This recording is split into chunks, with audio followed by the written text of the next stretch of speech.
C'est l'un des plus grands salons de vin et de spiritueux au monde. À Vinexpo, près de 50 000 visiteurs rencontrent producteurs et négociants venus d'une cinquantaine de pays. Pour les viticulteurs français, une priorité, promouvoir leurs crus à l'étranger. En effet, le marché national représente actuellement près de 80% de leur chiffre d'affaires. Or, la consommation de vin ne cesse de baisser en France. La solution passe donc par l'export, mais la concurrence est féroce. Il y a une concurrence considérable qui n'existait pas il y a quelques années et avec laquelle il faut compter.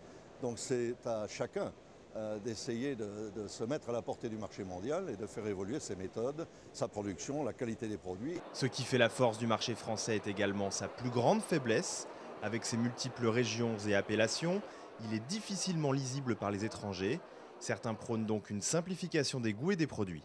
Les gens n'ont plus de cave, ils n'ont pas le moyen d'acheter par caisse entière, donc ils vont dans leur boutique préférée, type caviste ou grande distribution, ils achètent une bouteille, le midi ou le soir, ils la boivent. Et il faut que ça soit un vin qui plaise de suite.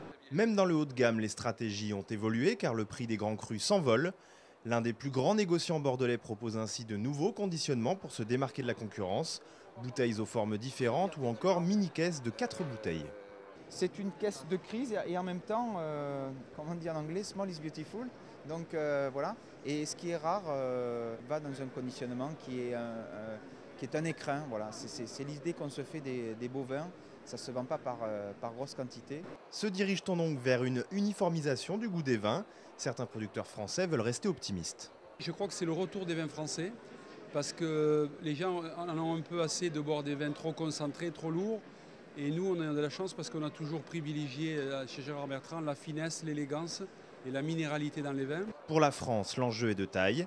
La viticulture emploie 120 000 personnes et représente près de 7 milliards d'euros de recettes à l'exportation.